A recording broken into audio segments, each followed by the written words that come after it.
If you showed me this video title 4 years ago, why I'm not main character, how to have main character energy, I would have probably have cringed because I would have been thinking of who are the type of people who want to be main character. And do I even want to be like them? Cue image of the narcissistic, self-absorbed Instagram influencer who thinks the entire world literally revolves around them and overinflates everyone's response to them. Walking down the street, pretty woman, the kind I like to meet. Whether or not she was intentionally rage baiting people, it did get me thinking. Is my judgmentalness and my icky feeling about this the thing that's actually holding me back? And I've known growing up, I've always really struggled and had this internal battle with myself of where I'm constantly pushing and pulling within myself and hyper-analyzing everything of where I could have potentially have gone wrong. Like, have I embarrassed myself today? Has someone accidentally thought of me in a certain way that is not true? Have I offended someone?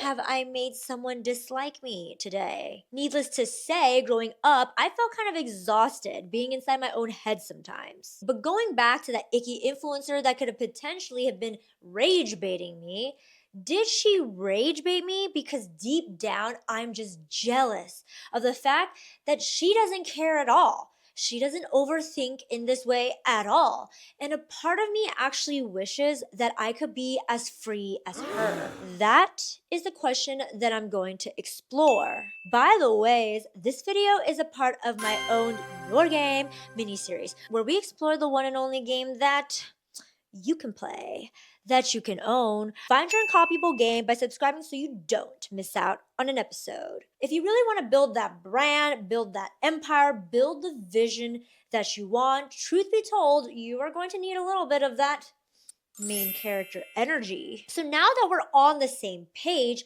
what does actually being main character mean? What does it look like? Let's play a game. I'm going to show you two types of people and you let me know who is the main character. Is it, I don't need your opinion yet, I do what I want to? Or is it, you can count on me like 1, 2, 3, I'll be there? I think for a lot of you, your initial reaction is to choose person 1. I don't need your opinion yet, I do what I want to. The reality is that there's not one particular flavor of what main character energy is. I talked in my previous video on how to brand yourself like a celebrity, and I introduced this matrix, my aura matrix.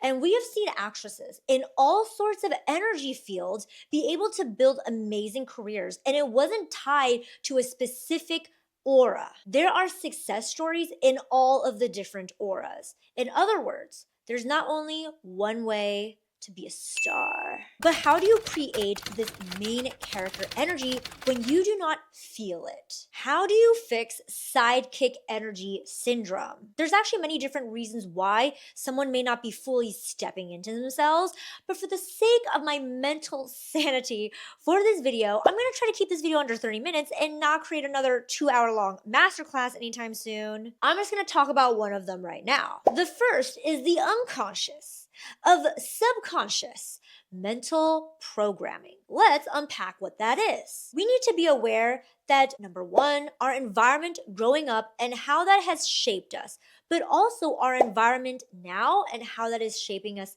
now. What is it subconsciously programming us with? What values or perceptions of ourselves is it directly or indirectly instilling within us? So we're going to tackle the environment growing up.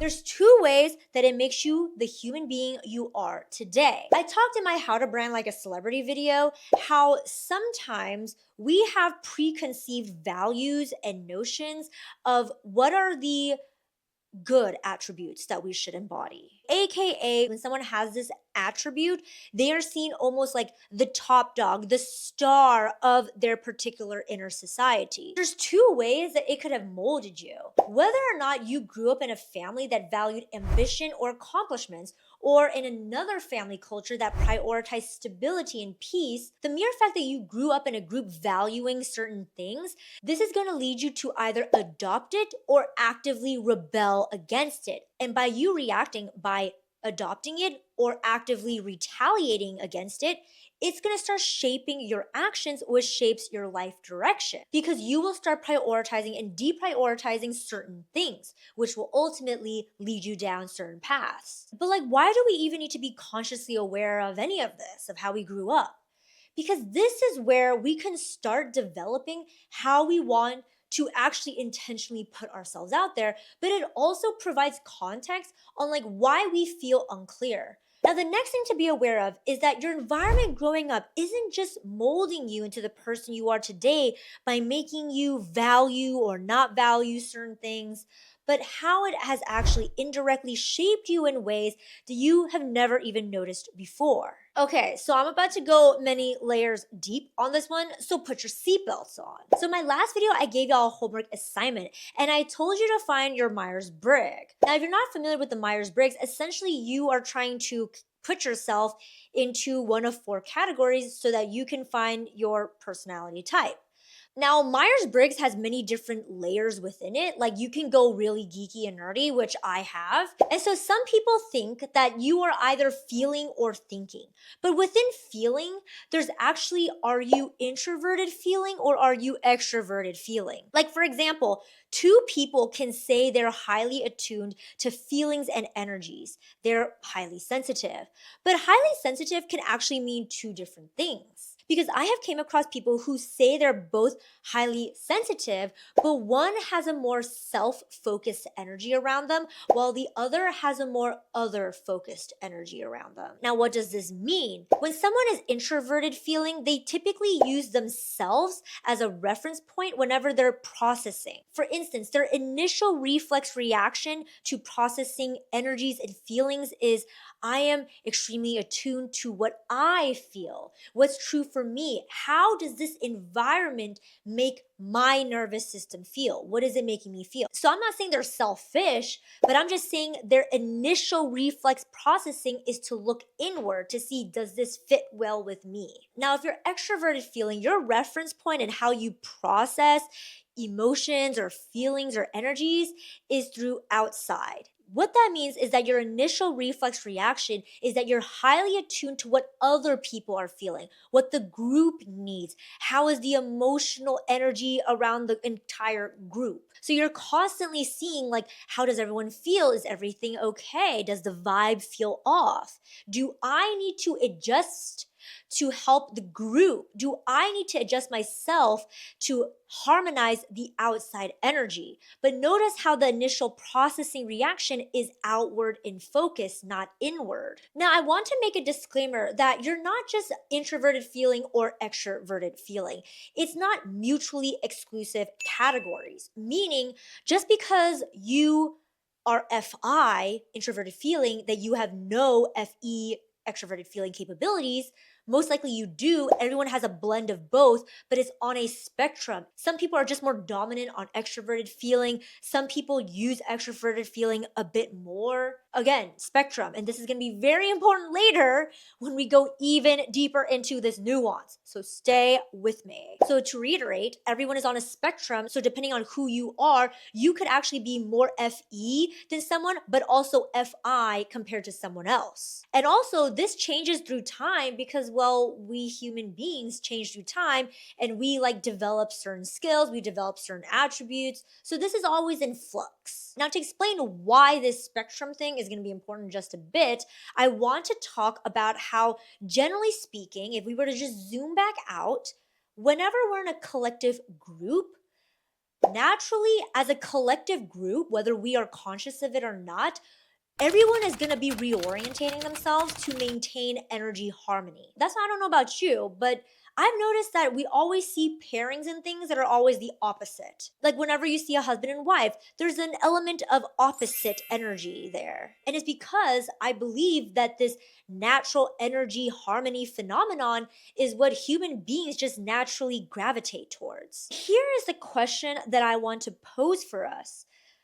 Do people come in to the same room as already existing as these opposites, meaning that is who they were? And so because of how they are, it just happen that they wanted to enter this room? Or did they morph themselves once they got into the room to balance the opposites? Meaning, it didn't really matter who they were starting off with. Once they get into the room, everyone is going to slowly start morphing and dancing around each other until a place of energetic harmony is reached. So really, I guess this question is it nature or is it nurture? My philosophy is that it's actually a blend of both because personalities are so complex. Remember how I mentioned at the start of this video that I've always had issues like really showcasing myself, letting the cat out of the bag. But on top of that, I've always been really confused on who I was. So these personality tests that I did back then when I was younger,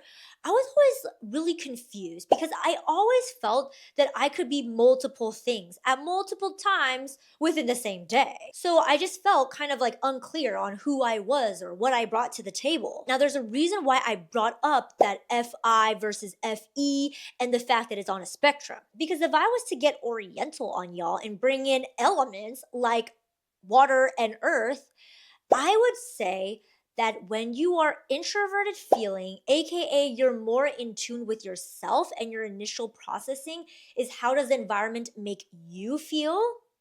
You will lean more towards earth. And if you were extroverted in feeling, aka you process more outside of your body and you're more in tune with how other people are feeling and asking yourself, what can you do? Then you are more water in energy. Now, when I think of earth, earth is ground, right? It is grounded in.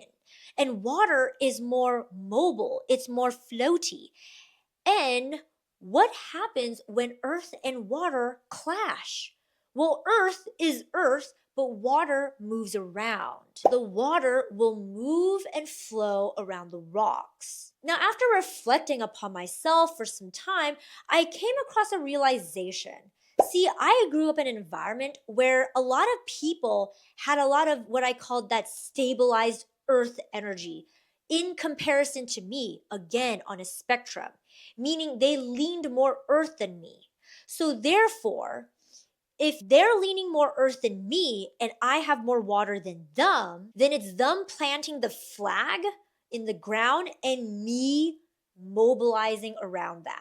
Now, remember how I said I could never really figure out who I was? I was always really confused with these personality tests because I was like, I feel like I could be multiple things depending on the time. It's because I've always been primarily growing up in a water state where I have to flow through the rocks. And that indirectly led me to develop this ability of being able to shape shift quickly through different states. So anyways, that is just one epiphany that I had, that like if you are someone who you struggle with so much finding like who you are, could it be that you are also experiencing this? That you do have a tendency to shapeshift. It's completely natural. You're not being manipulative or fake. It just comes naturally to you. But I want to talk about the second order consequence of this.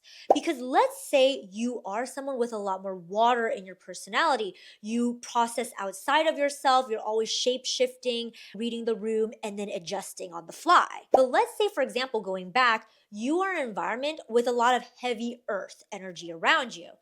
And you're in this environment for a long duration of time. Now, depending on the specific earth energy you're around, what is the singular type of attribute or skill that they have? This could be, let's say, that the earth energy that you're being surrounded about, who's very hard into the earth side, very locked in, let's say they're more outspoken. So naturally, you as someone who's more water, you're always looking to harmonize the landscape and balance energies, and you do it so intuitively. Doesn't matter what you inherently are inside, you are gonna balance that energy. So you are gonna start becoming soft spoken. But remember, I posed that you are kind of locked into an environment for an extended period of time.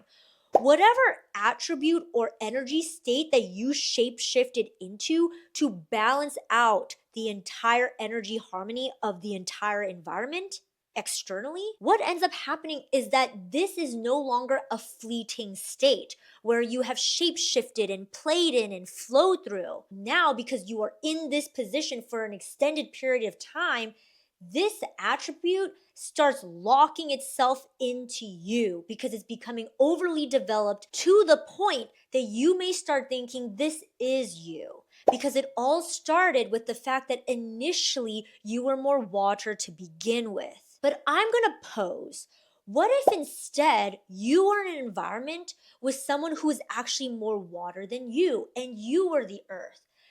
Would you have been that same attribute if left to the device that you were the one who staked the claim that people have to move energies around for? You see how nuanced this all is? So, really, the question is, are you the way you are because of how you were born, or are you the way you are because you are a product of your environment and how it has nurtured you? And I also want to make a disclaimer that no way am I saying that water is weak or earth is evil. For instance, if everyone was water and there was no earth, then we'll just be this like water filled mushy planet, right? We need earth to like ground us down. And earth people are not selfish. Again, it is just the natural processing of how things work. There are many selfless earth people. And likewise, I'm not saying that water is weak. In fact, if we were to even take a look at the Grand Canyon, how did it even come to exist? It is because water carved it out. So both are beautiful in their own way, but they play the game in different ways. That's really what I'm trying to get at. That if you want to choose to be one or the other, it is you choosing it and you being intentional about it. Okay, so how does this like tie back in to why you're not main character energy and how to fix it? Remember how I talked about how main character energy doesn't just look one particular way. People can win in many different ways, but sometimes finding that way is the tough part. And that's why we talked about how you need to be conscious of the unconscious, subconscious mental programming that a lot of people go through. But once you see the importance of how you needed to firstly be conscious of the fact that you have unconsciously been programmed as a product of your environment, and the two methods it did it through is instilling which attributes you thought is good or bad, thus leading you to value certain attributes or even go in the opposite direction because maybe you grew up in an environment that values certain things but you really didn't like it. So you actively start rebelling against it, and now your path is going down this other way. Either way, the fact is that the environment was subconsciously programming you. But we also talked about how that is not the only way your environment growing up has even influenced or molded you, because it could be even subtler, having nothing to do with what attributes were valued, but has everything to do with nature versus nurture, has everything to do with whether someone has more of an instinct to flow, be more water because of how they naturally process things outside of themselves. And that if you are someone who has that within you, how maybe because you had that within you, if you were in an environment that locked you down into a certain skill or developing a certain attribute for an extended period of time, that maybe if left to your own devices, may not have actually been the skill or the attribute that's innate to you. So, to bottom line, what is the learning lesson in all of this? It's actually to bring awareness of all of these things that we went through, to see things for what they are, so that you can come from a place of being in control. Because when you are in control and you have now intentionality, instead of just having life unconsciously program you, now you can consciously choose to turn up or turn down, lean in, redirect, or have a conscious decision of blending both. But either way, you are owning it. And that is the purpose of this video, to turn you into the ninja in the night, the chess player putting their pieces in place. By the way, this video is sponsored by me. I'm currently running a limited time offer, my one-to-one high-touch personal intensive where I help you figure out your category of one positioning. The process works like this. Once you get your one-to-one intensive, you'll be directed to a questionnaire. On this questionnaire, you'll be able to brain dump everything that you're struggling with, everything you're juggling in your mind on what direction you should be going, where you think your competitive edge is. Then from there, you'll be directed to book a call with me. It is on this call where we're going to go even deeper into your world. I'm going to be excavating areas where I see potential and I'm going to be digging it out. Then after the call, I go into my brain cave. This is where I go into deep research into your niche so that I can find where can we connect what you want to bring to the world to what is reasonably something that you can actually own, that there's actually a gap in the marketplace for. You'll then receive a debrief from me with your next direction so that you can come out of the experience feeling more empowered via having strategical direction on your next steps. If you're interested, click the link down below. Now, what we cover today is really just a tip of what makes a brand a brand. Watch my previous episode where I go through my aura matrix to showcase how even in the celebrity world, there's multiple ways to win.